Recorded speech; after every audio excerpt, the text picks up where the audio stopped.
Happy Tuesdays, or I like to call it New Comic Book Day Eve, or another name for it is International Women's Day, or Thursday, Friday, Saturday, Sunday, Monday, Tuesday, 6 days since Batman. So we're at that point where we can spoil it for people who haven't seen it, but yours truly hasn't seen it. So maybe let's not spoil it. Let's just do that. But what's going on, everybody? Happy Tuesday. Like I said, big day tomorrow in comics. If you've checked out the New Comic Book Day show on Sunday, it is loaded tomorrow. It's going to be a lot of fun tomorrow. So I hope everybody's already pre-ordered their books and got FOC. As it's Tuesday, we have two special guests, co-special guests. We've got two of the the two of the funnier guys who have been on the Newbieverse from time to time. They're really good. Lots of knowledge, and their shows are fun. So let's bring them out. I don't like them waiting too long. So let's go. First up, we've got my guy from Nebraska, one half of the Spec Tales podcast. And we have to, Jesus, if you're watching, or maybe Jake can let you know, you definitely have to come into the Newbieverse. You got to make it full circle. Let's have both of you guys on one day down the line. So let's bring him out first. Mr. Jake, what's going on, man? Hey, thanks for having me. Yeah, after the debacle of Captain America last week, I thought, hey, what's a better way to have more fun than have Jake come on and talk. I'm looking forward to see what the puppet masters make you say next. Ryan, if you're watching, you don't need to super chat. But thanks for hopping on, man. It's a good time. I know you have a busy schedule, not just in life, but with comics and everything like that. So I appreciate you hopping on, man. Oh, I love it. Thank you very much for having me on again. All right. Let's bring out our other guest, co-special guest. You guys know him as Mr. SwaggleHaus. Guy puts out great content, great community member. And one day soon, hopefully when these borders open, I would love to go out and, grab a coffee, grab a beer, go hunting with this guy. But it is none other than Mr. SwaggleHaus. What's going on, man? What's going on, man? Thanks so much for having me on the channel. And it's good to be, amongst, comic book collectors who are really passionate about Captain America. Because, as a Captain America fan, it's just nice to have people to bond with over our love for the character. So this could be a really great show. I did not think this one through. Let's have an Iron Man comic book show, and let's invite two of the biggest Captain America fans. Wow.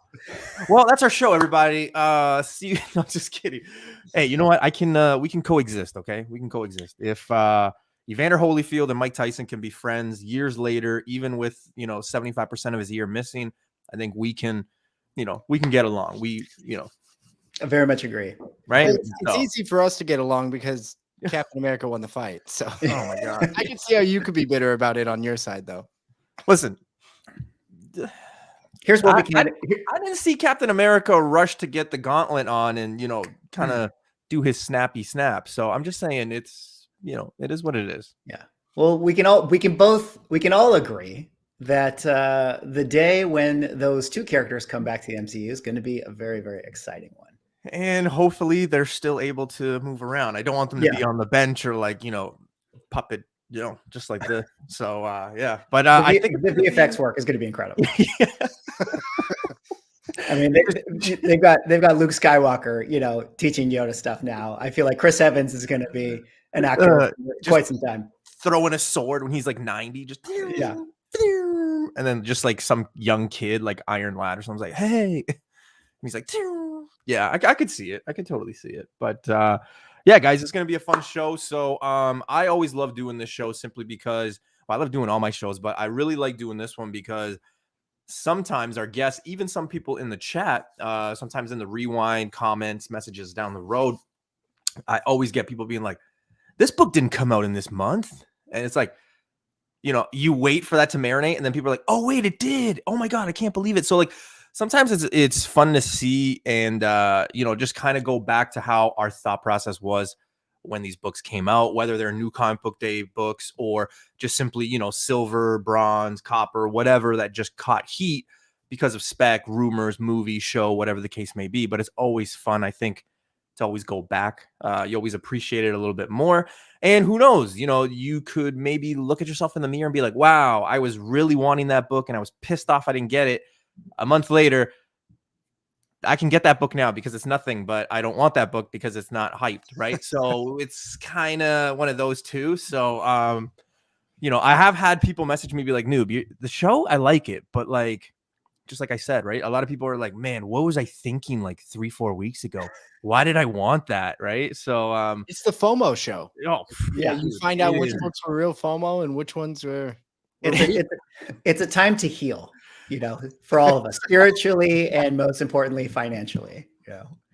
It's true. It's true. All right. Well, let's get the show going, guys. I am pumped. Like I was telling you guys in the backstage, and I'll let the chat know, there is 4 Star Wars books. So we got 10 books that we're going to be talking about, and 4 of them. That means 40%. Yes, I'm going to be showing off some math.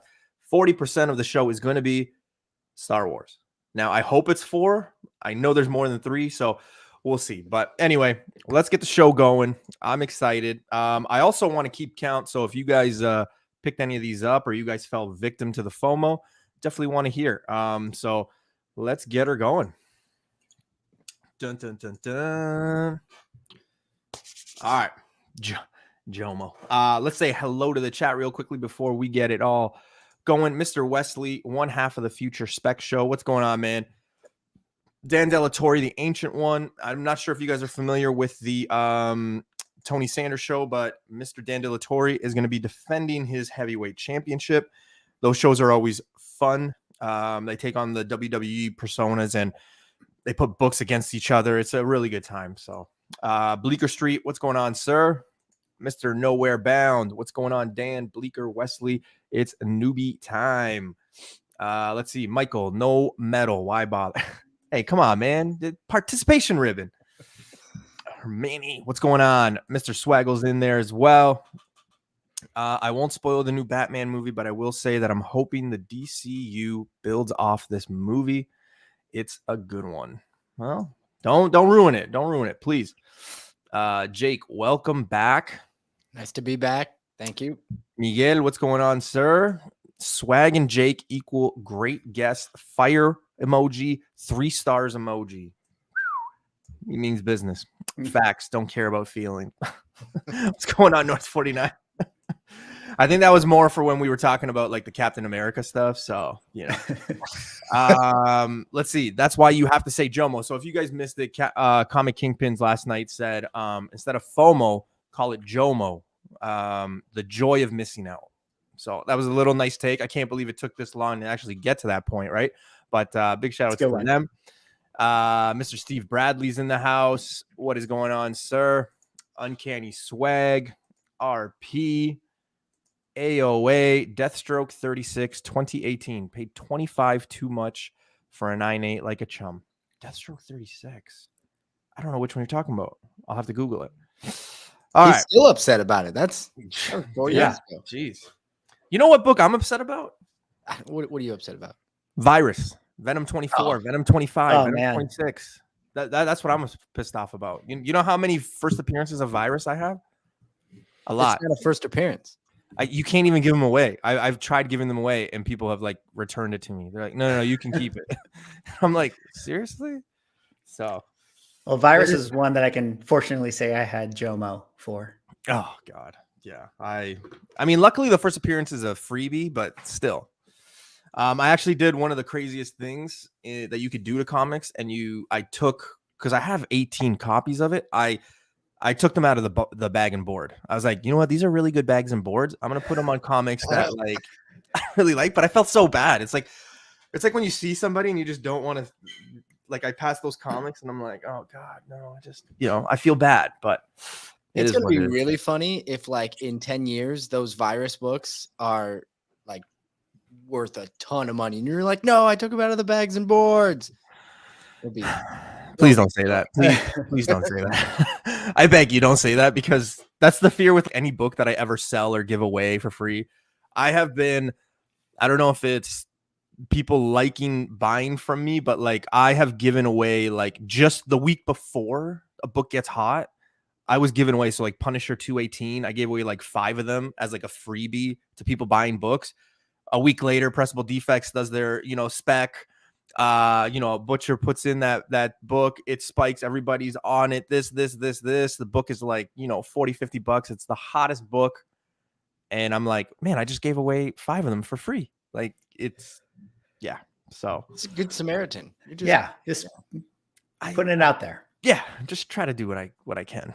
All right, guys, let's start it off. Hottest comics of February. First book on the list, but we got a Star Wars book. I told you guys. Now, you guys might have forgotten because the show, the book of Boba Fett, finished, and some people might think, oh my God, it's been months, but no, it's actually just been a few weeks. So we got Darth Maul #2, first appearance of Cade Bane, who finally showed up. If you're a Star Wars fan, you were kind of pumped. This book skyrocketed. Jake, do you know the book? Did you buy the book? Did you fall for it?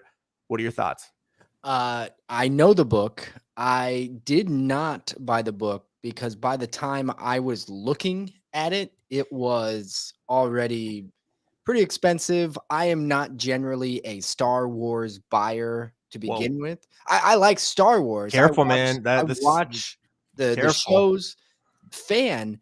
I'm not a Star Wars comic book buyer. And I think it just stems from like, I never had any, and I just never really delved into it because I also know once you go Star Wars, you just, you're buying 100 or 1,000 books at some point.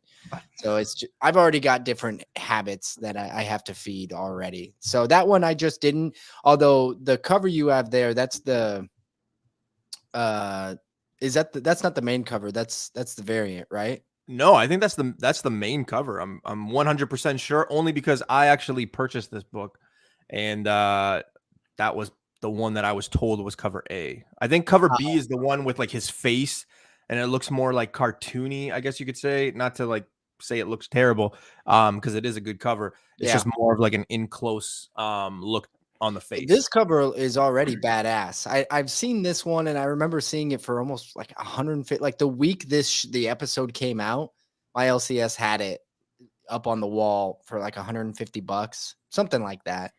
But I wasn't jumping on that train. Swag, where are you on this book? This character? Yeah, I mean, I'm kind of with Jake on this one as far as like I enjoy Star Wars, I like it, but I don't particularly collect Star Wars books.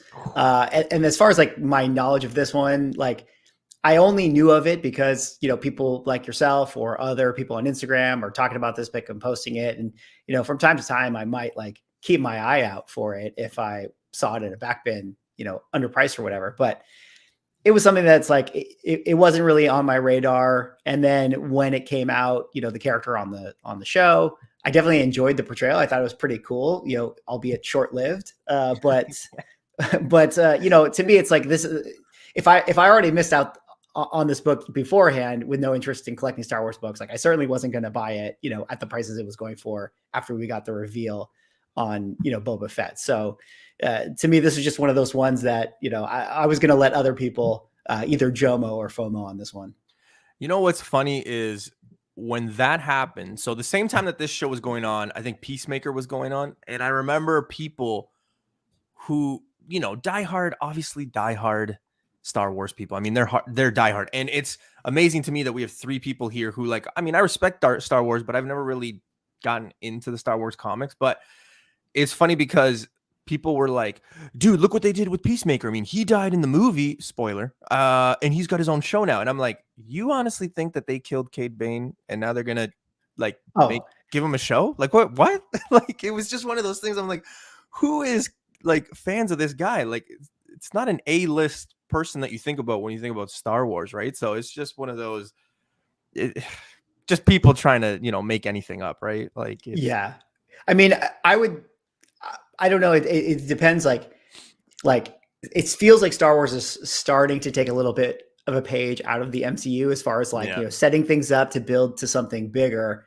And it does seem like they would, kind of like what the Marvel does with their villains and things like that. Like, when they die, there's still the opportunity for them to show up again. But my fear for this particular character would be that if the show Boba Fett wasn't reviewed that well, then I'm not so sure that all the characters that were on it have a, you know, bright future ahead of them. Yeah. And it's tough too with something like Star Wars because it's got like, and I don't want, you know, I don't want some Star Wars crazy fan be like, actually, newbie, there's actually this many characters. But like, I think I read somewhere where there's like 3,000, you know, characters of Star Wars like in comics when you actually break it down for like first appearances and stuff. And I think it's still like number one. So yeah, there's just so many characters. You never know when they're going to come in. Actually, newbie, it's 4,672. Of course, and a half. And a half, depending on how you count a character. I knew you were going to go there. Oh, so Bleeker made a good point. I wasn't going to do it, but since he already did it, Cad Bane is the character, and you get that not necessarily just from this episode. You would get it from the Star Wars Clone Wars cartoon. So my son's actually a huge Star Wars fan as far as the collecting the toys, and then he's a huge fan of the Clone Wars. So I know about this stuff a lot because of him, but he had told me that Cad Bane died or seemingly died in the cartoon a long time ago. So they resurrected the character to kill the character within 2 episodes. So there's some thought that this character can't be dead. You don't just resurrect a not a fan favorite, but he is a well-liked character. Right. So you resurrect him just to kill him? Because everybody already thought he was dead. Because he hadn't been around for a decade. I always like to think that they like, you know, like Swag said, right? Like they're taking a page out of Marvel. And I just think that like when certain things happen, I don't think it's a coincidence anymore, right? Like people since Hawkeye have said, Noob, what is your obsession with West Coast Avengers? First of all, West Coast Avengers is dope. But when you look at like, say, Hawkeye, there were so many hints at West Coast Avengers. Even there were some in WandaVision, right? And I just think, I'm like, why? Who is a crazy West Coast Avengers person working at Marvel? It's like, hey guys, why don't we do this? Right? Like it's just, I don't see. I think it's a coincidence that it's there. So I always think that these things are meant for a reason. And to your point, yeah, like why would they bring this character back just to get? I don't know. At least there is room for continuous speculation on Cad Bane. Is the way I would put it. I agree with that. Would I invest a ton? No. But I do think that it's a character that people like, and it's a character that I feel like, man, are they really resurrecting him just so that Rodriguez can kill him? I don't think so. Not that easily anyway. Spoiler, I don't even know who Rodriguez is. So. Rodriguez is the director. Oh, God. Robert Rodriguez. Yeah. Well, I'm learning. So yeah, I think. Oh, go ahead. Oh, sorry. Go ahead. No, Mickey, go ahead. No, I was just gonna say, like, I think to all your guys' points, just to re-summarize, for sure, I feel like if the character is popular, if the fans like him, if he's showing up to cons, they will retcon a way for him to come back to life if they want to use him. And it really just comes down to like the creators of the filmmakers if they decide to reuse this guy. But I think it's a great book. You know, if you're a Star Wars fan, not a bad one to have, anyways. This book was like a $20 book for the longest time. I remember I picked up a copy for $20, $18. And yeah, like raw copies, like at the heat of the moment, I don't know what they're going for now, but at the heat of the moment, it was like $200 raw. It was insane. Yeah. But that's where we are, right? I mean, you look at even small characters, you look at like Arthur Harrow, you know, $1 book forever. The trailer for Moon Knight comes out and then it's $120 book raw.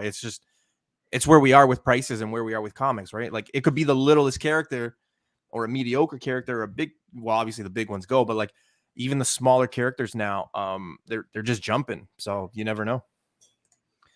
All right. Next book on the list. And this one's a little bit older, but we got ASM 210. And of course, people quickly forget, but we did have Dakota Johnson being casted. It was a rumor and then it was official, but she is going to be playing Julia Carpenter in the Madam Web Sony series. However, I don't know. It's Sony. So, I mean, it could happen. It could not. Who knows? But everybody was going crazy for this one, along with some other books.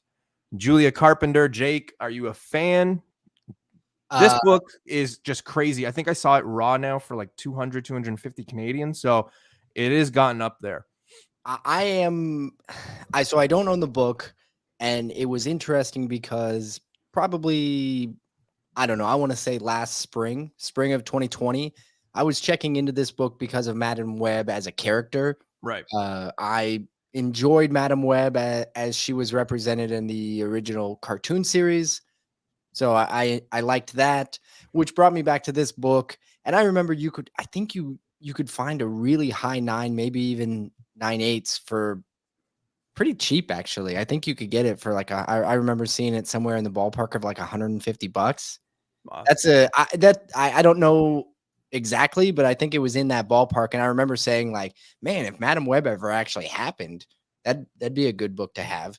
But do you remember that this one and Spider-Man 2099 were both like rumored just before COVID? Like I think it was like early 2019, and everybody was like, "Oh, it's gonna come, and it just took so long. And I don't know if COVID had to do with it, but like it took so long to kind of get traction that we're kind of now seeing it, right? Because both of those properties or both of those characters, you know, Spider-Man 2099 and now Madam Web, have had their spot in the sun. I think Spider-Man 2099 was what, January, maybe December, and now Madam Web took February. So yeah, I feel like that it's really interesting that you bring that up, because I feel like sometimes there are these books that it takes like 2 news drops to like get them to, you know, the fervor. Like even right now, the first Calypso, the ASM 209, like I feel like that book, like it was kind of already rumored that she was going to be in the Craven movie, and maybe it became like a $20 to $25 book. But this last rumor with the actress and everything, that's really, really skyrocketed the price of it. And I kind of feel like the same, you know, for this book happened as well. I had a raw copy that I found for like $20. It wasn't very good grade. It was like probably a fine. And then I ended up selling mine like a few months back for like, I don't know, $45 or something like that. So probably sold too soon, but I didn't sell it off of any rumor. So, but you know, kind of like what Jake said, my knowledge of Madam Web stems from like the cartoon that I think of fondly. But, you know, as far as my current, you know, passion for the character, you know, I'm not sweating that I let my book go. Yeah, exactly. Like your point too, Mickey, it's like, yeah, my memories of Madam Web are from that Spider-Man cartoon, right? And like she did show up more near the end of that show than anything, yeah, right? it was I think she was one of the later villains or last yeah, when Mary Jane kind of like was a clone or whatever with like Hydro Man. Things had gotten really messed up by that time in the series. Yeah. Because as a young kid, I was just like, what's happening to Spider-Man? Why does he have 2 girlfriends? What? Yeah. That's what I always wondered. I'm like, wait a minute. So you can have 2 girlfriends in the same school? Okay. If Spider-Man says it's okay. Right. Yeah. The one thing that, like, looking back on the show that I just can't grasp my head around is who thought Rhino's costume was a good idea? Like, even now, I'm thinking to myself, I'm like, if they ever casted him and they wanted to be like original, you basically have to tell this like jack dude to be like, hey, wear this horn and we're gonna put Lululemon on you.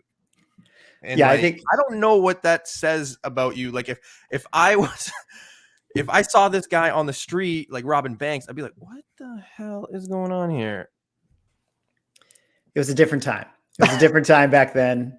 And maybe Marvel agrees with you, because maybe that's the reason we didn't get Rhino in ASM 3, because they were like, guys, we got the best VFX people in the world, but not even we can make Rhino look cool in this movie. Yeah. Well, and then he mechanized him at the end of Amazing Spider-Man 2, right? Which was terrible. Terrible idea. Yeah. But you know what, though? Is it better than a giant man in spandex? It was a take. It was a take. It was a take. Yeah. It was a take. This book hot because she's not going to be the main that's the thing too, right, guys? Like, do you agree with that as well? Like, I don't think she's necessarily going to be the main one. I think they're going to probably introduce her. She might die, and then Julia kind of takes over. Like, that's kind of where I see the series. I don't think that they're going to have a series based on this older, you know, madam whatever. Like, I just don't see it.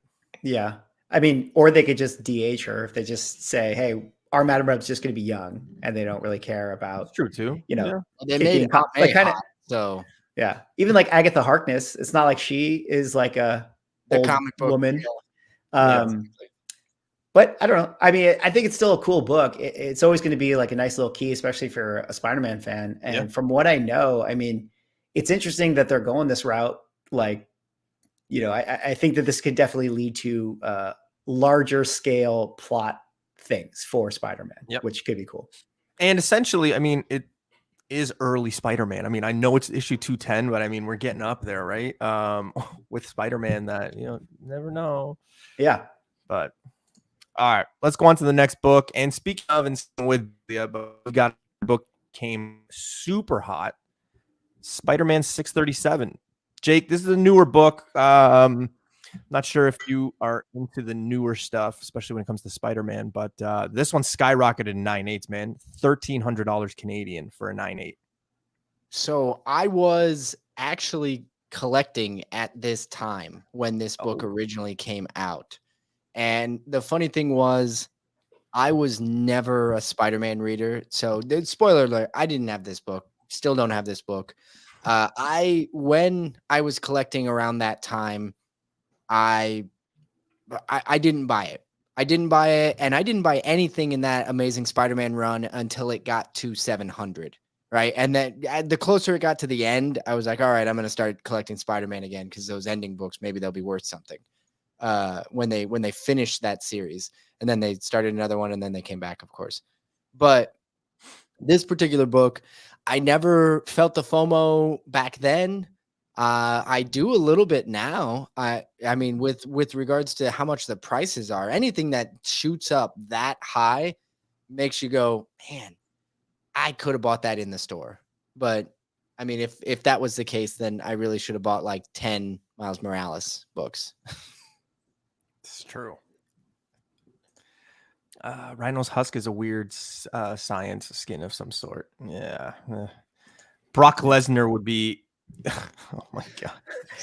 Hey, Brock Lesnar could pull it off. He's got the right. I think so. Yeah, it's actually a good idea, but yeah. This one with this book, man. Well, like, kind of like Jake, I'm not as big on like more of the. I guess if you want to qualify this book as like a modern book, I'm not as big into the modern collecting. I actually, in truth, I didn't really even know about this book until it became a thing where it's like everyone's saying like, oh, Julia Carpenter becomes second Madam Web and all that stuff. So I probably wasn't going to pick it out anyways.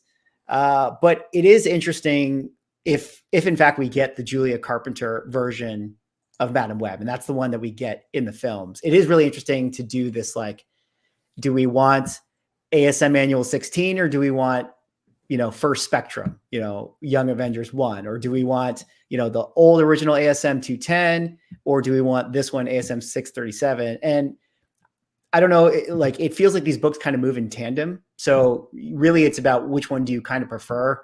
I think both are going to be hot. And I think even if we don't get Julia Carpenter as Madam Web, I think this book now with that name association is still going to be hot, like throughout the course of, the Craven or the Madam Web run. Yeah. I look forward to it, man. And and it's a good point that you made there with like the Spectrum one. I know we've had that conversation a few times, and I could see it kind of going the same way too. It's also, kind of a trickle down effect too, where like a book might get to a certain price and then people are just like, okay, well, what's like the next best book, right? Yeah. And we've talked about that many times too. Not just you and me, Swag, but I know me and Jake and, a lot of people in the chat, but like that is something that's taking precedent too, because let's say the first appearance is X amount of dollars, and for sake, let's just say 1,000. Let's be real, right? A lot of people don't have $1,000 to spend on a book. So then when the next best book is, say, 200, they're like, okay, that's doable. But then everybody starts doing it, and then the market goes up, and then people are like, oh, well, we should now that one is like $1,000, right? So it's kind of interesting to see where this one's going to go.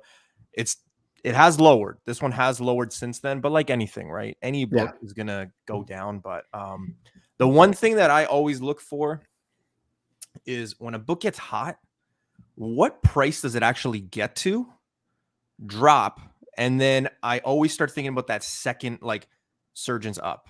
Yeah, trailer or when first cast photos or whatever. Exactly, because if a book can go on that just based on like a rumor or something like that, what could the book do when we see a first picture or that, right? Like it's just probably going to pass it. So I always look at that stuff as like, when you think of like investments and stuff, it's always a really a helpful tool, I guess. Yeah, I think that's a smart way to look at it, because you can sort of set yourself a ceiling in a way, right? Something to look for, for your get out mark. Yeah. And, and if this book is on the dip, and you're a fan of Madam Web or even the 210 book, like feels like probably a really good time to go after it now again. Mr. Streetside Anthony's in the house. What is going on, sir? Pleasure. All right. Let's go on to a pretty new book. This one kind of caught heat. For the cover, and then there was a first appearance of Red Panther. Like, we need more question marks and issues with the Black Panther suit and the act and everything around Black Panther, but we got Red Panther now. This book went hot very quickly just because of the Miles cover there. Obviously, the Black History variants they have done really successful. I mean, you look at the Riri Williams one too, like they have just been really great art. But this one, Red Panther. Like anything, a successful book from me on New Comic Book Day is $25 to $40. If it's selling at that's a very successful book, especially on opening day. This one topped it. A lot of people were going after it. Also, a lot of people didn't realize what was going to be inside the book. So that's another thing right there. Jake, very new book, 3 weeks ago, I believe. What do you thought? This would be one, again, sorry, newbie. I don't know if you got the red guys on this week. I'm not. So I get a lot of new books. I go every Wednesday. I get new comic book day books. But honestly, I'm driven much more by what I like to read than I am on the full-on speculation side of the market for these type of books. That the type of things I speculate on and buy are generally older books with the first appearances of characters and things like that. This one, however, I do like the cover. I remember when it came out, it did cross my mind that this might be a fun one to stow away if you have the opportunity to. Again, I didn't go out of my way to get it, so I don't have it. But I think that there is, if I were to say, I think there's value to have in this book. We don't know what's going to come of the Red Panther, so I can't, and I don't even know enough about the character to tell you whether or not you should want that.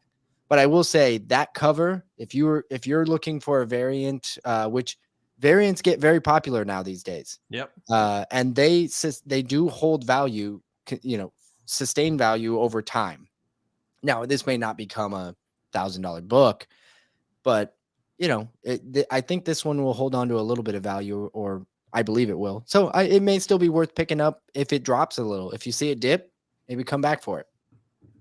Yeah, for sure. Do you know, is Red Panther like a literally a different character, or is it like Red Panther? It's like, oh, Black Panther with his red suit. That's like the biggest thing that people were like, I haven't read it myself personally, but that's what a lot of people wanted to know. Is it the same Black Panther? Is it a new character? And from what I've been told, I think it's the same person. I think it's just a new suit. But then you have to put into consideration this. Look at all the Hulks that they've done. And look, some of them are more successful than others, right? Like you have Immortal, you have Yellow, you've got whatever. Then you also think about Red, right? Like you think of Red Hulk. And I remember there was a few people being like, dude, think about it. Red Hulk, Red Panther, it could be something. And I was like, I don't know. It can be, but I mean, from a speculation side of things, I mean, if you're thinking about this book for that reason, it's going to take a lot of chain of events of things to happen for this book to really, really pop off to where you would want it to go. Because what are the chances that, in the MCU, we're going to get a Black Panther and they're going to decide to do like a red suit version for him? I mean, if that happens, then cool. Then this book absolutely blows up. But it's just like, that seems like kind of a long shot in terms of that side of the spec. Now, to Jake's point about the cover, like I definitely think, it seems like it's a cool cover. If it's a variant and it's Black History Month, maybe there's a lot of people who like it for that reason. So, it could be a book that just kind of, goes down as like a nice modern cover buy that people really, really enjoy. And for that reason, it could be a cool book. But Red Panther spec, I mean, who knows? Like, I don't know. I haven't read the book. Show on Disney Plus. Yeah, I don't know. Like, maybe Red Panther's, it's a great story, but like, even with your examples of like the Hulk stuff, it's really hard. I think that those are interesting spec books, Gray Hulk and other such characters. But even then, it's like if you want that home run, like you need Bruce Banner to be gray in the MCU. And what are the chances that that's going to happen? My biggest thing with this was, being a fan of an actual Black Panther. Like when people are like, "What's your favorite animal?" I'm like, I guess a Black Panther, right? Jungle Book to thank for that.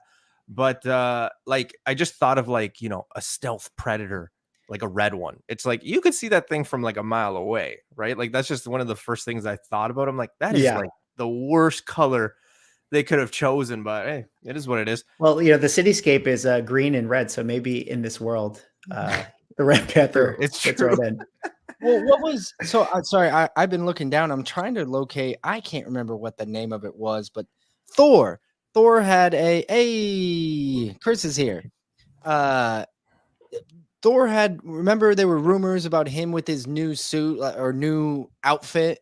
Yes. For the it was a rumor for the upcoming Thor film. Yeah, Thunderstruck. Saying that he was going to be wearing like the vest or whatever, like the jeans, vest with the arms cut off. But isn't it just like a blue jeans jacket? It's like a denim jacket where it's like, oh, so now it's like country western Thor or something. Anyway, but that's sort of like, hey, if they put Black Panther on screen with a red suit, like, how much is this moving? I mean, like, you can always get the Easter egg where, he's in his room full of new armors, and then someone makes a joke about like, what if we painted it red, like Iron Man? or he's like bleeding. He like cuts himself on a door, and he's bleeding, and he's like, it's red. Yeah. And then the movie ends, and people are like, oh my god. If the movie ends like that, this book is going to the moon. If I ever meet somebody's child and I ask them who their favorite character is, and they respond Red Panther, I might give up on comics. Like I might give up comics. Just there's some characters you just don't need to hear that, and this is probably one of them. So we'll see. All right, let's go back to Star Wars, but we got Darth Vader #6. First appearance of the Inquisitors. I don't know. My knowledge of Star Wars isn't that great. Not a new comic book day, so I believe this one came out in 2017. But with the Obi-Wan Kenobi show, this one has been heating up. Thanks to my guy Nemesis Prime.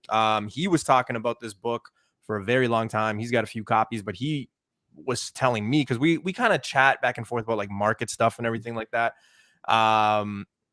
He was telling me, he's like, man, this is one that's like really going crazy, and it kind of jumped off after the Cad Bane, however you want to pronounce that one. But this one's doing really well. This one's one that a lot of people are going after now. I'm passing on this because there's no way I'm spending about $700 US on this. For me, I can't commit that much money to Star Wars for myself. So, fun story. There is a copy of this book in my house. Oh, but I don't own it. Oh, so my son actually has he collected the Darth Vader run. And there's a couple of valuable books in it, but they are red and they're not in great condition, right? Mm-hmm. This was a kid at the time who was, I think he was 10 or something, 10 or 11. I don't even know what did you say 2017? So he would have been closer 17, yeah. So either way, I mean, I was going through when I saw the value of all these Darth Vader books. I think number 5 is worth money too. I can't remember which one it was anymore, 3 or 5. But 3 is like the first Dr. Aphra, the girl that everybody, yeah. So when all these books were, I was just like, oh my god. So I went and told my son. He goes, "They're worth that much?" I said, "Well, yours aren't worth that much because you, as a 10-year-old, was like all over these books."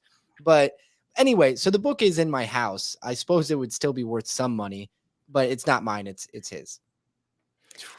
I mean, you pay the mortgage. It's your roof. So I mean, I probably did buy it. He didn't have a job at the time, so I could probably go and confiscate the book for some reason or another.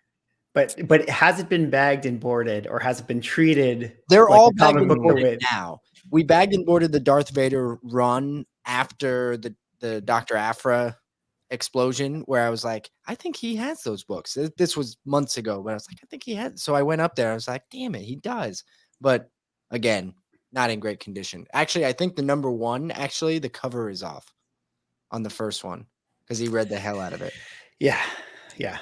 That's a shame because I actually do think this book is pretty cool. Like, I haven't read this particular comic run, but I actually do know the Inquisitors. Only because I've had to read. There's like a RPG, like a D&D Star Wars RPG thing that I've had to read for work purposes. Long-winded, doesn't matter. But I actually know who they are. I think they like hunt Jedi and stuff like that. So, to me, it seems like a good spec. Like especially if this Star Wars run, like a lot of stuff got pulled from it, right? This is the Chrysanthemum book. This is like some of the other stuff. So it feels like, anything that came out of this run certainly seems like someone over at Lucasfilm is reading this stuff. So, could be on the table and seems like a cool book. And if we haven't, I mean, I guess it's on this list because it's shooting up, but if it hasn't really had that huge rumor spike, feels like maybe there's going to be meat on the bone for this if you like it. I think the other thing with this book too, to your guys' point, is this one is interesting simply because I think there's 3 books that people can go to, but this one has kind of been like the one. So I think it's like this one, 7, and maybe 19. I could be way off, but those are all like some versions because you don't know which ones you're going to get, right? The Inquisitor or Inquisitors are like a group, like you said, Swag. So it's going to be interesting to see. The other 2 are a little bit cheaper than this one. But again, I mean, this one has spiked and this one seems to be the one that a lot of people are going to. So, well, and if the other covers aren't as badass as this, then yeah. Although what Star Wars book doesn't have a lightsaber on the cover? I want to know that. I think they all have a lightsaber somewhere on the cover. I think it's almost mandatory. Well, this lightsaber is like the better Darth Maul one because unlike Darth Maul, he's not going to get his blade cut in half. He's got that sword guard. Well, is that going to stop a lightsaber though? In my head canon, like a lightsaber barrier around it, but I don't know if you can bend light. Ooh, you probably could in this universe. Maybe it's a hexagon. The light would just be like. I honestly, man, like I've always thought, like I've always made jokes about this, but like if we were around lightsabers and stuff like that, like I'd probably cut myself. Like I'd be like, I would. I honestly think that I would. I've seen myself with like a butter knife making toast, right? So like I know that with this, I'd probably well, there's my thumb, or there's part of my leg. In fairness, Mandalorian also cut himself with that black sword, so you don't feel too bad. Yeah. No, the instant lightsabers are invented, like thousands. It's going to be worse than the pandemic, like thousands of hospitals or millions of people just rushing to hospitals. I cut my finger off. It'll be over. Star Wars is going to end the world. All right, guys, we're going to get into some interesting stuff. But we got the new Avengers number 7, which again, before COVID, a lot of rumors about, like I remember TiVo talking about this book many moons ago. I remember Lords of the Long Box. There's a lot of people, there's tons of people talking about this back in like 18, 19, somewhere around there. It was a super popular book. It was a cool book. I remember this book being on shelves when I was, like a few years ago. And always just said, but this book, obviously struck a chord. We've all seen the, what's the movie? Doctor Strange 2 trailer and the 6 chairs. And then, Patrick Stewart's voice. So everybody's assuming it is the Illuminati. This one just spiked. Again, another book that was just $5, but all it takes is just imagination. Even if it's just Patrick Stewart and those chairs are empty in the actual movie, this book has made its way around. Raw copies, 60 to 120 Canadian raw, 9/8, $750,000. So I really want those other chairs to be empty in the movie, and I want them to like pull the reversal of the Deadpool joke from Deadpool 2. It was like, why is there nobody ever around here? And he's calling for Patrick Stewart, but they actually make that joke where Patrick Stewart's like, I was the only one they could afford to hire. But So the Illuminati, newbie, we've talked about this a little bit before.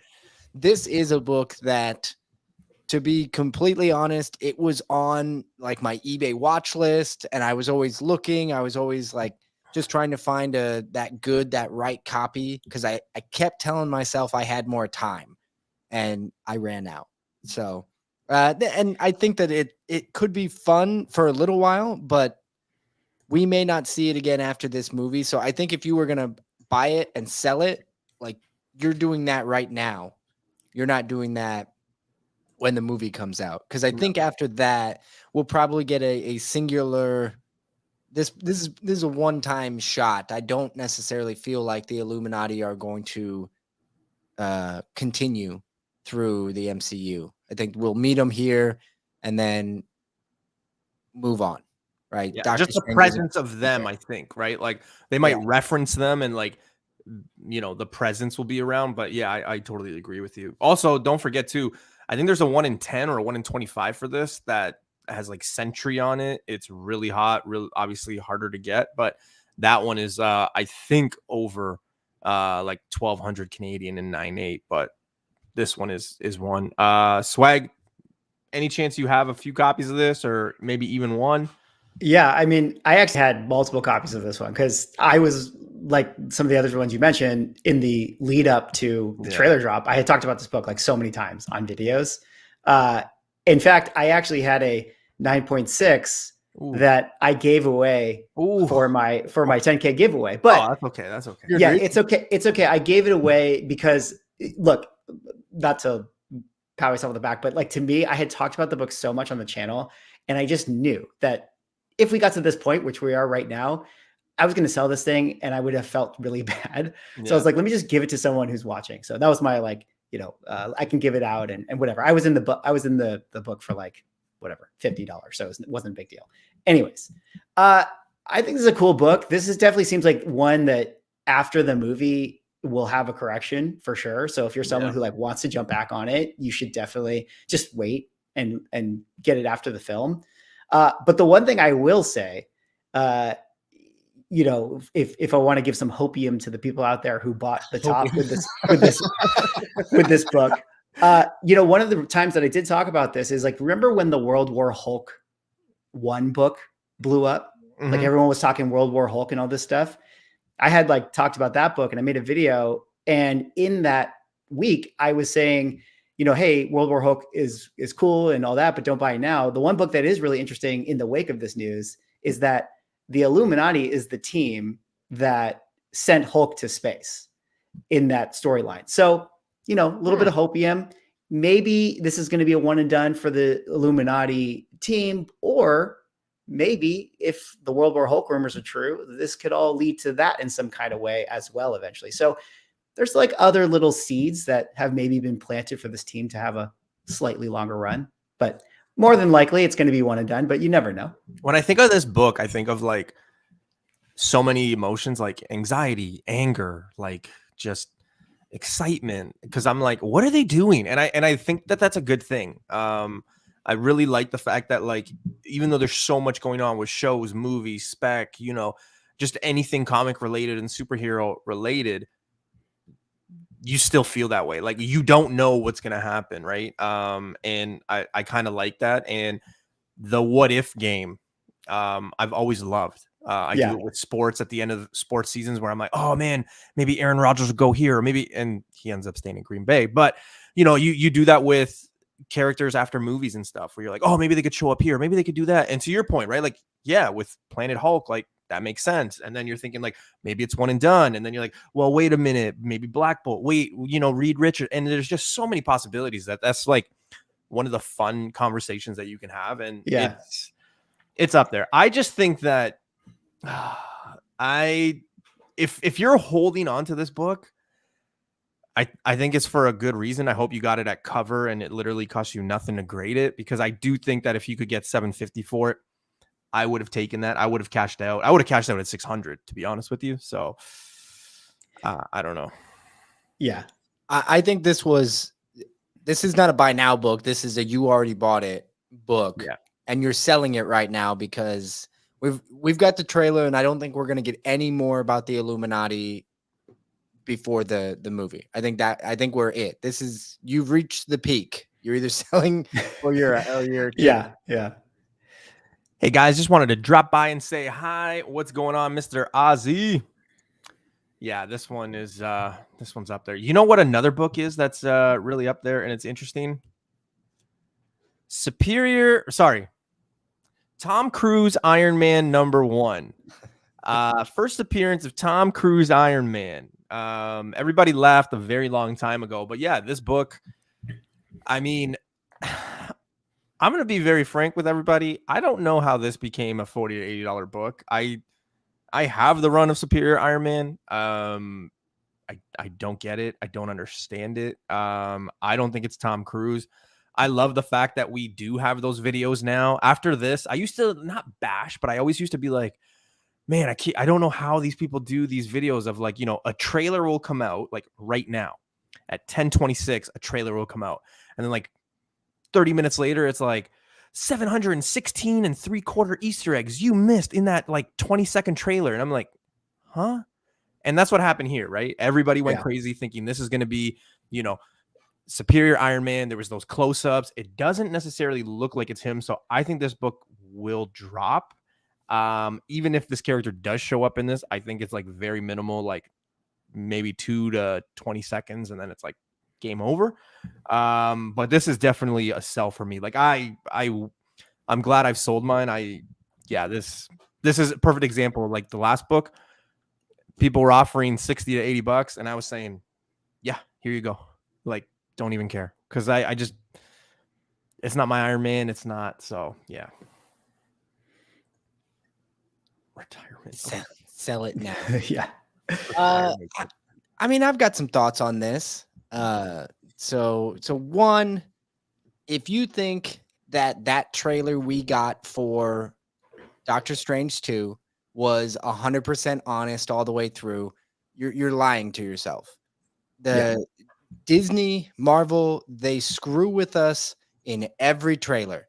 They did it in all of the Spider-Man trailers, and not just messing with us with the whole kicking of the lizard getting kicked in the face, and editing out the other Spider-Man. It's not just that. I mean, go all the way back to the original teaser trailer for Spider-Man, where there was the whole the Mephisto, Doctor Strange's Mephisto, because he had that small, like that smirk on his face, and Wong told him not to do it. And then it turned out that wasn't even in the movie. That's like that line, that exchange between him and Wong was way different in the movie. So if you think that this latest trailer is honest in any way, shape, or form, you're just lying to yourself. There's red herrings all over the place. B, I do think this was a book that would have been fun to buy cheap, sell it when it, triple down on the book or whatever you could do. I think it is a fun character that they're probably going to bring a version of Iron Man back to the MCU at some point. He's too popular of a character not to try to bring back in some capacity. Can you repeat that? No. I think he's too popular. And D, I think that this is the one they'll bring back. This one right here. AI. Yeah. AI. Sure. Yeah. But to the last point, this is another book. I don't see a long term. I think it was a fun little fling, right? It was a comic fling, one and done. You should be done by now. Don't go back to the fling, right? Like you're going to find that it won't treat you as well next time as it did the first time. Yeah. I think that you guys said it well. This is a book that, like, if you still want this book, I would definitely just wait. Like, wait till after the movie. Maybe you're never going to find it for $1 again, but 10, 15, 20, you can get it at that price point at some time after the film. I don't know, like, what other people saw when they were watching that trailer. I definitely did not see Superior Iron Man in that trailer. That said, though, there have been those rumors with Tom Cruise and like the talk that he might be a different version of Iron Man. And I think it's still entirely possible that that does happen. And maybe kind of like, if you guys remember, remember the week before Eternals came out, there was those leaks that Star Fox was in it or whatever. Yes. And it's like that, those leaks is what set off the rumors. Like, I think we could get that thing where it's like the week of Doctor Strange, it does come out that Tom Cruise is in it, and then this book blows up again. But Tom Cruise is not going to be, you know, a long stay in the MCU. So this is just one of those, like, on the other end of the movie, you can find it for $20. And if it's a book you really want, that would be the time to probably get it. So there's a lot of people, you know, even then, right? Like the argument when people say, oh, it's, you know, it's Tom Cruise and it's Superior Iron Man. A lot of people are like, no, it looks like Spectrum. You know, RP there, shout out to RP. You know, he's saying, you know, what if it's Riri? There's other people that I've heard, and I have heard this, Blue Marvel, right? Like there's a lot of characters that it could be. I don't know necessarily too much about Blue Marvel that I know what his powers are or anything like that. So I can't say that. Riri, I mean, we've been told that she's going to show up in Black Panther 2. She's got her own show. I mean, it's possible. I just really think that is going to be Spectrum at the end of the day. And like Jake said, right, like they edit a lot of things. They don't necessarily have to show you the trailer, everything. Like a lot of things are missing. So yeah, I don't know. I don't think it's as easy as people think. However, going back to what I said about the trailers and how Marvel seems to put things in perspective and put things in certain places, I don't think it's a coincidence they showed that, because they know how people like us are. We pause it, we, you know, maximize the magnifying glass, and then we do all this stuff. I think it's a character that they wanted to kind of bring up, or they wanted us to kind of, you know, be aware of. So I think it's a little bit more than what we think. So hopefully the character's here to stay. Hopefully it's not Tom Cruise, though. I just want to add one last thought to it, newbie, if you don't mind. What was the whole thing with what happened in the last Spider-Man movie? Them bringing back the other Spider-Man, Spider-Mans, and what it is, and them bringing back Patrick Stewart. This is Kevin Feige patting himself on the back. He produced all those movies. He's proud of what he did with the X-Men and what he did with the original Spider-Man men. And I think when he broke into the MCU with the first Iron Man and he got turned down by Tom Cruise, he offered him the role before he gave it to Robert Downey Jr., or at least that's the rumors, then it would make sense for Feige to be like, you know what, Cruise, now that we're the biggest thing on earth, why don't you try to turn us down again?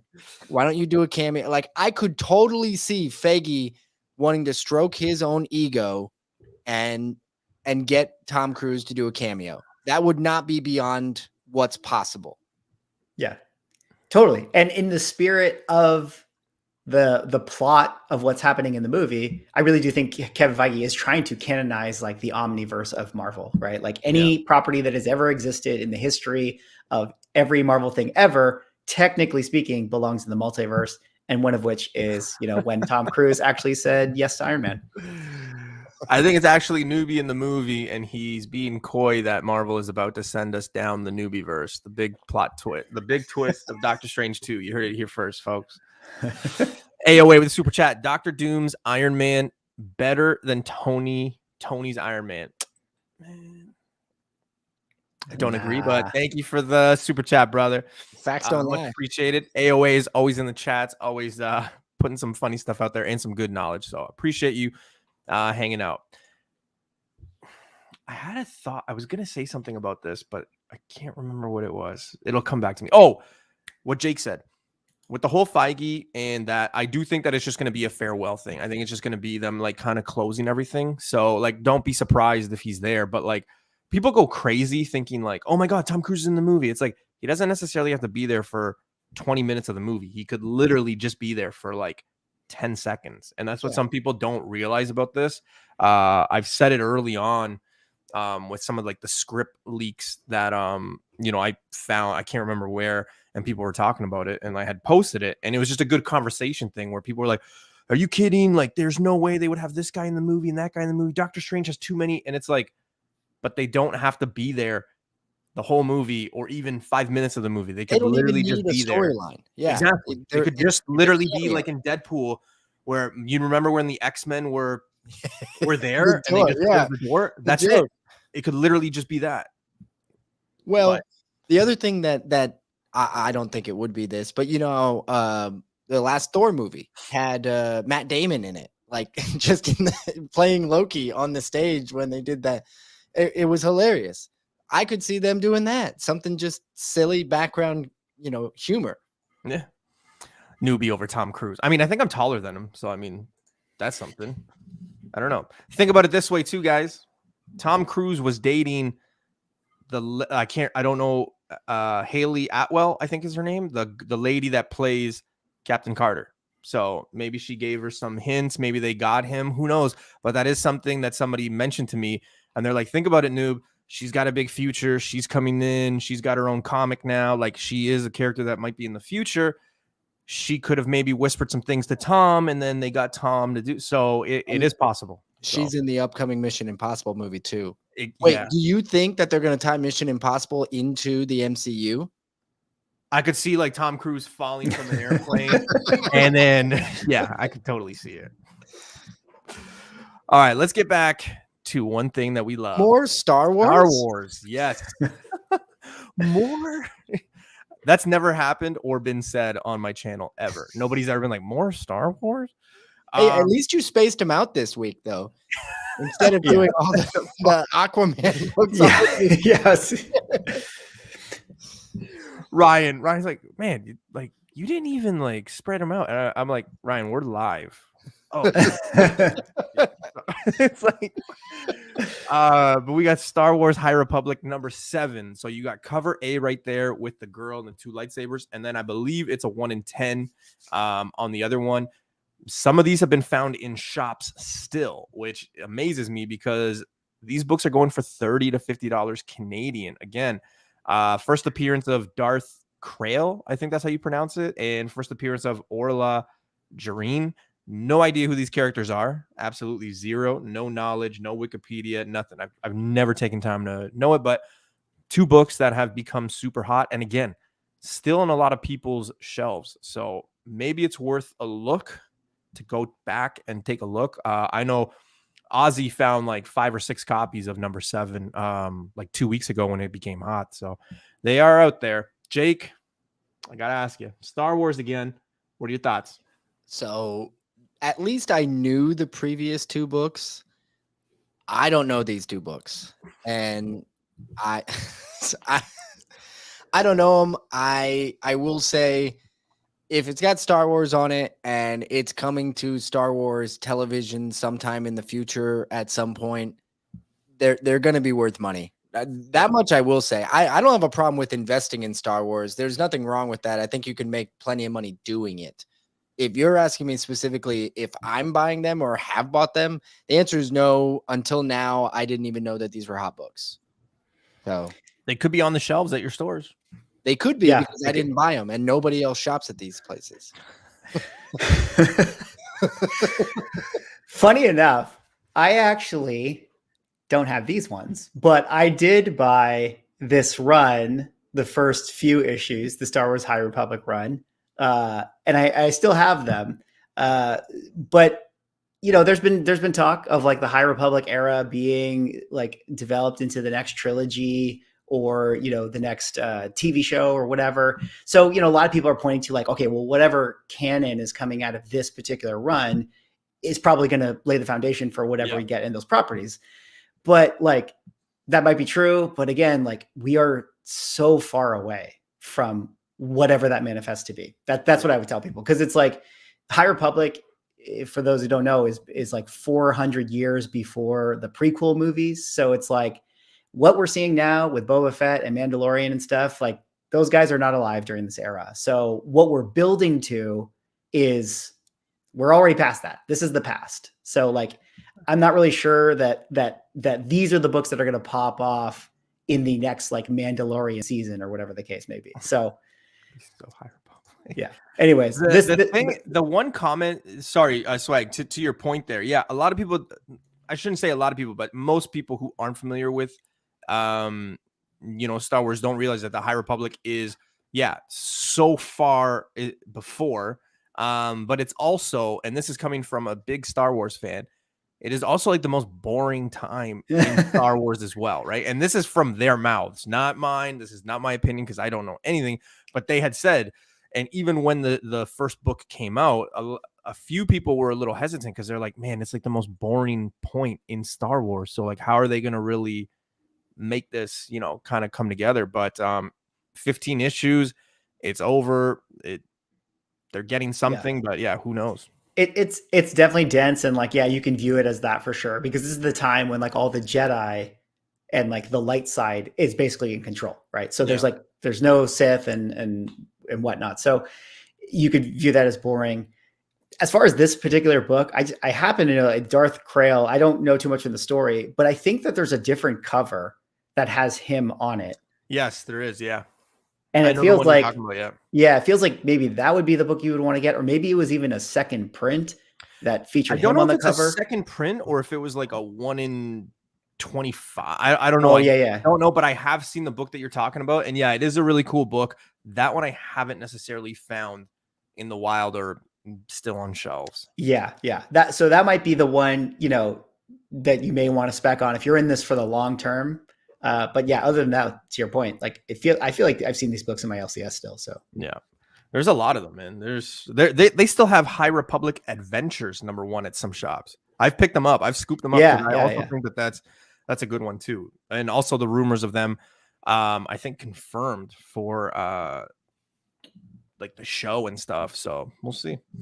All right, is anybody upset with her hand though on that? Look, like she's holding that light, like she either has a dual bladed lightsaber or she's just not holding it right. Or she has an upside down hand. I don't know the character. Maybe she was born with an upside I think most likely she has an upside down hand. Yes. She was born. Like, It was like she was born with 2 right hands or whatever it would be, where it's like, anyway. Swag, that's a store exclusive. The one with Crail. Oh, yeah. Okay. Yeah, I guess if it's a store exclusive, then, nobody views store exclusives as like canon. I don't know how you guys feel about them, but I'm not a big exclusive guy. It's not, I mean, there's people out there that love them. Great. There's some covers, that are great, but I don't know. I'd rather have like original, cover A or, I mean, I'm exclusive, but it's just me. Well, yeah. Of course. But we're not specking on Jake, showing up in the High Republic era right now. You should be. All right, Jake. This will be the last book, I promise, of Star Wars. We got 2 books left. This next book is also Star Wars, but it was hot, man. And this one was still on shelves. Some stores definitely still have this on shelves. Newbie, how do you know that? Well, I found 2 last week, and I found 2 this week. So I know they're on shelves. The thing is a fairly new book, and it's got a $7.99 price tag, which means in Canada that is like an $11 book. No, a $10 book, $10.50. So it depends on how much you really want to spend. But we got a few first appearances. I'm not going to pronounce any of them, but I'm not going to talk until you try all of them. Oh my God. All right, let's give it a go. First appearance of Bell Zettifar, Loden Greatstorm. That was kind of easy. Porter Eagle. Okay, that one was easy too. Indira Strokes. Okay, actually, these were all pretty easy, unless you got the first one wrong because it's of Bell. Yeah. Oh, right, of Bell. Yeah. Jeez. Oh God. Hey, you know what? 3 for 4 is not bad. 75%. I'm good. Yeah. But that's I mean, I don't know anything about Star Wars, but this seemed to be really picking up. No CGC copies yet. Because again, it's still a fairly new book. I think it's like 2 months old, maybe 3. I remember talking about this like maybe around wintertime. But raw copies, $30 to $60 Canadian, man. It's a pretty interesting book. So go ahead. Oh, sorry, Jake. No, I was just going to quickly ask, is this the same Star Wars High Republic Adventures that was like a series that came out with the High Republic one, or is this like but it's the annual. It's like the annual. Okay, Yeah. okay, that makes sense. Okay, Yeah. Well, I was gonna ask, and this is gonna show my ignorance to all that is going on Star Wars. Oh God. Why is IDW publishing this book? If Marvel has owned Star Wars for so many years, and what's going on with IDW in this? I don't know. I don't know the history here. Does anybody? yeah, actually, that's a great I don't question. know. I don't know. Either. Yeah, I would imagine a worst person to answer that. Yeah, I would imagine that IDW's time is numbered with having this property, though. Yeah, it's so it's Star Wars High Republic, which of course you just mentioned in the previous slide, or High Republic Adventures. But yeah, like Swag said, I was like, one, is this connected to the other storyline? So does that mean Marvel and IDW are working together? Is that I don't know. It's a good question. But yeah, $7.99 in Canada is wouldn't you say $7.99 US is like $100 in Canada? Is that what that conversion was? $7.99 US is like, I think like maybe like $10. I think it was like $10.50 for a copy. So, you know, if somebody's buying like 8 or 9 of these, it's not the same as obviously buying a $3.99 one, because that's $5 Canadian, right? So that's a little easier when you do it that way. Oh my God. Why does yours always go yellow? Vancouver Comic Junkie with the super Tales of Suspense 39 is no Ludocrats 1. Could you say toss 39? No, I'm not gonna say toss 39. Maybe with that 10 Canadian, you can buy this book right here. Oh, you just bought the book. Congrats. I've got 3 copies. I think I'm good. You know what? Joke's on you, Chris. I'm gonna buy a 1 in 25 Ludocrats 1, because I think that's how much. Did they have variants for Ludocrats? I think so. I'm pretty sure.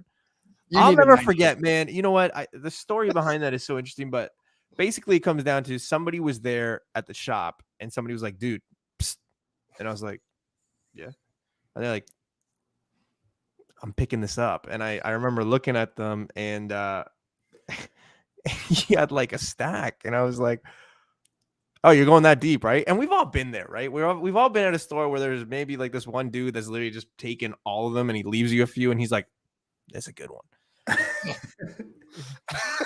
So I took one, and it's been on my eBay ever since, man. And yeah, it'll probably always be there. So sometimes I get a little cagey in comic shops with what I'm picking up. You know, I just don't want people to know what I'm specking on. I get all weird about it. You know what? Okay, and I am a nobody. Like I am just a collector. I like going on hunts, but I've had situations where people are like, hey man, are you newbie? And I'm like, hey, what's up? Sorry, I didn't know you could tell from like a mask and like a hat or a toque, but that's good. I guess a lot of people like kind of know my eyes, but yeah, I had this one guy, and he was friendly. If you're watching, I apologize. You were a good dude. But he was literally like every book that I like, because you know when you go through one and you kind of just put it out, and you're kind of looking at it, and then I start thinking, I'm like, okay, is this the cover and this? And then I put it back, and he'd be like, hey man, what was that? And I'm just like I'm already like 2 or 3 sections away, and he's like, hey, yeah, you picked this one up. What was that? And I'm like, I don't know. It was like a cool Doom cover. I don't know. And he's like, oh, okay. And then he'd do that for like every book that I kind of like. So I felt like kind of creepy, because like it was just like he was literally, and anything I grabbed, he's like, oh, is there like another one of that? Is there a double of that? I'm like, I don't know. It's going to be harder for you to fly under the radar in the future when you show up in Doctor Strange as Iron Man. Yeah, people won't let me buy books ever again. Newbie did pick up a Sweet Thor 384 for $3 at 60% off. Yeah, I was surprised. It's in good shape too. Newbie admitted, the guy who recognized you. Ah, geez, hype. Oh God. Yeah. All right, guys, let's move on to the final book of the hottest books of February. And I promise you, next time we do this show in March, there's going to be crazy amounts of books because March has already been extremely crazy, and it's only the 8th. So only, time will tell what other stuff comes. But we also have the Moon Knight show and things like that. So it's just going to get a little crazy. But March is a long month. It's going to be all Moon Knight. Yeah. Oh, man. But you know what? I'm pumped because we haven't had anything since Christmas, right? Like it's literally been. And here's the thing, too. I'm tired of people being like, well, we get Moon Knight in March. It's like March 30th. That's basically April.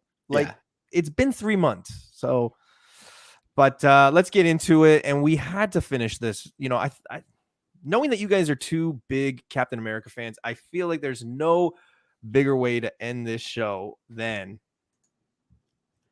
ending it with an Iron Man book. So we got Iron Man 17, Black History Month variant of Riri Williams. This book is the first appearance of nobody. It is literally nothing in the book. Some people were going after the cover A, which, I mean, hey, you got some sales up on Iron Man, or if you're on this, story, that's great. But this was one of the good ones. One, just because there's not that many Riri covers, of course, and it is a sweet looking cover. I myself have a copy. It was a great book. A lot of people went cuckoo for this one. This one reached about $40 Canadian. Some people are thinking this is a long-term hold just simply because the character is around the corner from showing up, with rumors of Black Panther 2, with rumors of Armor Wars, with, of course, her show on Disney Plus coming next year. So there is a lot of things happening, and a lot of people are taking notice. I only got one copy, and I'm the Iron Man guy. So I doubt you guys have any copies, but what are your thoughts on this book, and what was the month of February with it? I don't have a copy of the book, but I believe actually, I think the month of February was the first month in a while I didn't buy one Marvel book during the month of February. Oh, wow. I haven't been all that excited about I'm not reading absolutely everything, but I haven't been all that excited about the Marvel offerings as of late. And I do think that some of the better, from a reading standpoint, I've been getting a lot more out of Image and DC, if I have to be honest. So I didn't chase after the covers. I remember when this cover went ballistic, but I didn't buy it. Yeah, this is one, to kind of what we've sort of established before. Like, I'm not super huge on the modern stuff. But I do understand, if people, went crazy for this book, it makes a lot of sense. Cool Riri Williams cover for sure. And like you mentioned, it's only a matter of time before we get her. Now, as far as like long-term spec for this, I just like books like this. To me, it seems like an awesome cover, but like, what is going to remind the community like every couple of months that this book exists? Because I feel like what happens is like, it's not that this book can't always continue to appreciate and value. It's just that like, what's going to remind people that like, oh yeah, it's a dope book. And maybe Riri Williams will do that, but like everyone's going to be looking at Iron Man 9 and her first solo cover appearance and all those other books. So it's like, this one's a little bit further down on that. Yep. I agree with that. So it is a good book, but again, it goes back to like, what's in the guts, right? Like there is no first appearance. It is nothing. It's just a cover. So if that's what you're kind of banking on, it's good. I mean, I have the one cover. I'm going to keep it. It's, it is what it is. I actually got screwed because I ordered 3 copies, one to read, one to put away, and then one to sell. And, my shop was like, hey, you're the only one who ordered it. And I was like, oh, sweet. So I shouldn't have a problem. They're like, yeah, man, it's all you. And then when I came in, what was it, 2 Wednesdays ago? They were like, yeah, man, they didn't come in. And I was like, oh, man. Well, what was the point of me ordering on January like 20th? And they're like, yeah, no, man, you ordered really early, but like they didn't come in. And I'm like, okay, well, that sucks. Especially because I was the only one that, ordered them. So who knows? It is what it is. You win some, you lose some. So that was the last time Newbie went to the store. And I walked out. I mean, I took some other books, but whatever. Hey, don't forget about that super chat. Yeah. I'm starting to think that Jake has 2 identities, or maybe AOA is Jake's son.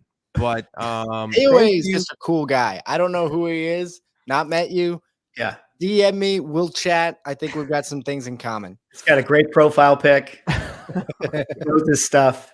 iNewbie loves Captain America more than any other hero. I said it super fast, just simply so Jake can't make a video of it. Because that's what he did last week. He made a video of it. I didn't the super chat, man. Did you do it again? No.